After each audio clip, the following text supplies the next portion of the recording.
ये कहानी एक शमशान घाट की है जहाँ एक खतरनाक कंकाल रहता था। इस शमशान घाट के रास्ते से गुजरकर एक गांव आता था जो बेहद खूबसूरत गांव था।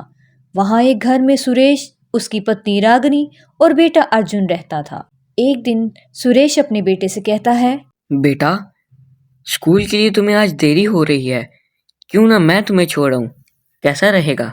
नहीं पिताजी, आकाश आने वाला है, वो आता ही होगा, हम साथ में चले जाएंगे, आप मत थकिएगा। ठीक है बेटा, लेकिन ख्याल से जाना और रास्ते में जो शमशान घाट आता है इसकी तरफ मत जाना। पिताजी आप चिंता मत करें, मैं ध्यान रखूंगा। अभी वो ये बातें कर ही रहे थे कि बाहर से आवाज आने लग गई। अर्जुन, अर्जुन!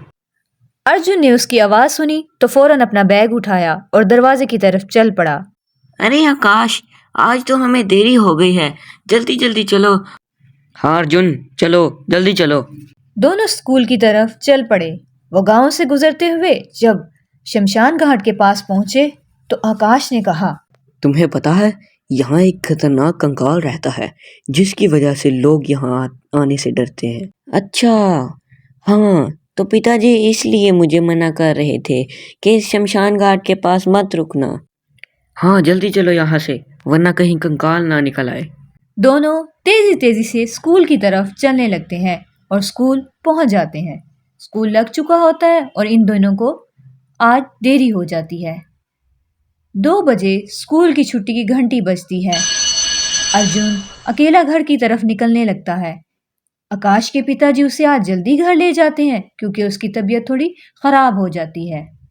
अर्जुन स्कूल से बाहर अपने गांव की सड़क पर चल पड़ता है और रास्ते में वही शमशान घाट आ जाता है। वो कहता है, न जाने यहाँ क्या है, कौन सा कंकाल है जो पिताजी और गांव के सब लोग यहाँ आने से मना करते हैं। आज मैं अंदर जाकर देखता हूँ। जब वो शमशान घाट के अंदर पहुंचा तो उसे हर तरफ अंधेरा लगा। एक अजीब सा खौफ था और सन्नाटा बिछाया हुआ था। उसने इधर उधर देखा तो बोला, ये तो बड़ी अजीब सी जगह है और यहाँ सन्नाटा भी है, यहाँ तो कोई कंकाल नहीं है। चल अर्जुन, घर की तरफ चलते हैं। वो जाने ही लगता है कि अचानक वहाँ धुआं ही धुआं होना शुरू हो जाता है और एक खौफनाक चीख सुनाई देती है। वो खुद से कहता है, अरे अर्जुन, ये धुआं कहाँ से आ रहा है और ये चीख की आवाज कहाँ से आई यार? ये कहाँ से आ सकती है? वो डर जाता है और कुछ सोच ही रहा होता है कि वहाँ एक कंकाल सामने आ जाता है। कंकाल अर्जुन की तरफ बढ़ता है और कहता है, अरे, बड़ी मुद्दतों बाद यहाँ एक इंसान आया है और तुम्हारी खुशबू कितनी प्यारी है और मजेदार भी। तुम अभी यहाँ से जिंदा नहीं बचोगे।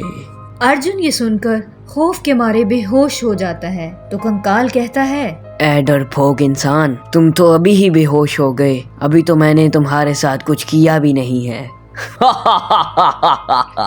बहुत देर बाद अर्जुन को होश आती है और उसे कुछ याद नहीं आता। वो इधर उधर देखता है और कहता है, अरे, ये मैं कहाँ आ गया? मैं कहाँ था? मुझे कुछ याद क्यों नहीं आ रहा? कुछ देर बाद अचानक उसे कुछ याद आता है और वो चल पड़ता है। वो कुछ बोलते हुए घर दाखिल होता है और वहीं बेहोश हो जाता है। उसके माता पिता भागते हुए अर्जुन के पास आते हैं तो उसका पिता सुरेश कहता है, बेटा अर्जुन, बेटा अर्जुन, क्या हुआ तुम्हें? अरे बेटा, क्या हुआ तुम्हें? कुछ बोलते क्यों नहीं? हम इसको डॉक्टर के पास ले चलते हैं, ये तो बेहोश हो चुका है। हाय मेरा अर्जुन। कुछ देर बाद अर्जुन को होश आ जाती है और वो उठ खड़ा होता है और कहता है, ये क्या रोना धोना मचाया है तुम दोनों ने, चले जाओ यहाँ से। वो वहां से चला जाता है और उसके माता पिता हैरान हो जाते हैं कि किस तरह इसने बात की। सुरेश कहता है, इसे क्या हुआ? ये कैसे बात कर रहा है? इसने आज तक कभी ऐसे बात नहीं की मुझसे। मुझे तो खुद बहुत चिंता हो रही है। हो सकता है उस्तानी साहिबा ने डांटा हो या किसी लड़के से लड़ाई हो गई होगी। चलो देखते हैं इसे, मुझे बहुत चिंता हो रही है इसकी। दोनों अर्जुन के पास जाते हैं। वो सोफे पर बैठा होता है। रागनी उसे कहती है, अरे बेटा, क्या हुआ है तुम्हें? उस्तानी साहिबा ने कुछ कहा है ना? तुमने कपड़े बदले हैं, क्या तुमने खाना नहीं खाना? बेटा, क्या हुआ तुम्हें? मैं बहुत परेशान हो रहा हूँ। क्या उस्तानी साहबा ने तुम्हें कुछ कहा है? अगर ज्यादा मसला है तो चलो हम डॉक्टर के पास चले जाते हैं। मैंने तुमसे पूछा भी था। बेटा मुझे बताओ तुम, क्या हुआ है? बेटा अर्जुन, चलो नहीं बताना तो आओ कपड़े बदल लो और चलकर खाना खाओ हमारे साथ। अर्जुन की आवाज एकदम बदल जाती है। दोनों उसको देखते ही रह जाते हैं और वो वहां गुस्से से चला जाता है। अर्जुन कुछ खाए बगैर ही सो जाता है, किसी से कुछ नहीं कहता। अगली सुबह जब अर्जुन सोकर उठता है तो रागनी उसके पास जाती है। रागनी उसे कहती है, अर्जुन मेरे प्यारे बेटे, तुम उठ गए? चलो मुंह हाथ धो लो। क्या हुलिया बनाया हुआ मेरे बेटे ने, नाश्ता कर लो और फिर स्कूल भी तो जाना है। अर्जुन को इस बात का बहुत गुस्सा आता है और वो कहता है, मुझे कहीं नहीं जाना। आपको समझ क्यों नहीं आती? चले जाओ यहाँ से।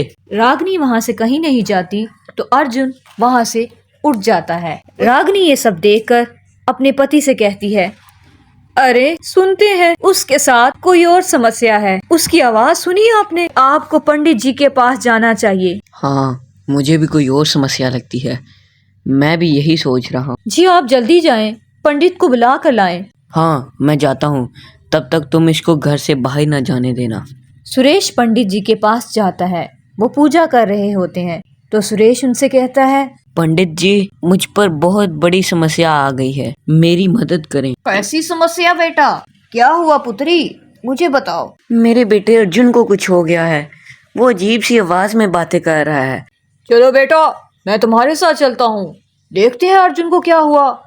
सुरेश और पंडित घर आ जाते हैं जहाँ रागनी वहाँ उनका इंतजार कर रही होती है। तो सुरेश उससे कहता है, अर्जुन कहाँ है? कहीं वो बाहर तो नहीं चला गया? नहीं नहीं, मैंने दरवाजा बंद कर दिया था, वो अंदर है। ये तुमने बहुत अच्छा किया। बेटा तुम दोनों यहीं पर इंतजार करो, मैं खुद अंदर जाता हूँ और देखता हूँ। पंडित अकेला अंदर चला जाता है। पंडित को देखकर अर्जुन को गुस्सा आता है। तुम अंदर कैसे आए? तुम्हें अंदर आने किसने दिया? दफा हो जाओ यहाँ से। कौन हो तुम और इस बच्चे पर क्यों इतना अत्याचार कर रहे हो? तुम यहाँ से जाते हो कि नहीं? मैं यहाँ से नहीं जाऊंगा। तो अर्जुन कहता है, तुम मरोगे, तुम सब के सब मरोगे। वो वहां से जाने लगता है। पंडित अर्जुन को बाहर नहीं जाने देता और कुछ पढ़ने लगता है। ये सुनते ही अर्जुन एक भयानक कंकाल की शक्ल में आ जाता है। कंकाल पंडित पर हंसता है और कहता है, तुम मेरा कुछ नहीं बिगाड़ सकते। मैं इसके अंदर आ गया हूँ। मुझे इसके शरीर की जरूरत थी। ये खुद ही शमशान घाट में चला आया। तुम इस बच्चे की आत्मा से दूर हो जाओ वरना तुम्हारा बुरा हाल करूंगा। मैं अमावस की रात इसकी बलि दूंगा और इसकी शक्ति ले लूंगा और मैं तुम्हें भी मार डालूंगा। पंडित, मेरे रास्ते से हट जा। बहुत देर बाद एक इंसान हाथ लगा है। हाँ, और इसकी खुशबू मुझे हर दफा इसको खाने पर मजबूर करती है। लेकिन मैं सिर्फ अमावस की रात का इंतजार कर रहा हूँ और इसकी शक्तियाँ ले लूंगा। पंडित मंत्र पढ़ने लगता है तो कंकाल जोर जोर से उस पर हंसता है और अजीबोगरीब डरावनी आवाजें निकालता है।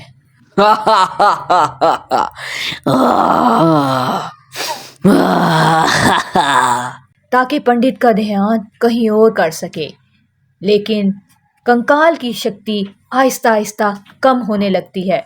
वो फौरन समझ जाता है और फौरन अर्जुन से अलहदा होकर गायब हो जाता है और अर्जुन गिरकर बेहोश हो जाता है। इस शोर की आवाजें सुनकर सुरेश और उसकी पत्नी रागनी दौड़ते दौड़ते आ जाते हैं। पंडित जी, इसको क्या हुआ है? सब ठीक तो है ना? बेटा चिंता की कोई बात नहीं, ये बिल्कुल ठीक है। वो एक बुरा कंकाल था और उसने इसकी आत्मा को अपने वश में कर लिया था। वो इसकी बलि देने ही वाला था। ये अर्जुन शमशान घाट गया था।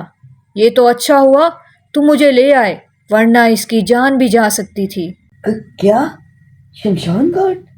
मैंने तो अर्जुन को मना भी किया था कि शमशान घाट की तरफ देखना भी मत, लेकिन ये उसके अंदर तक चला गया। शुक्र है पंडित जी, आपने इसको बचा लिया। बेटा, अब चिंता की कोई बात नहीं है।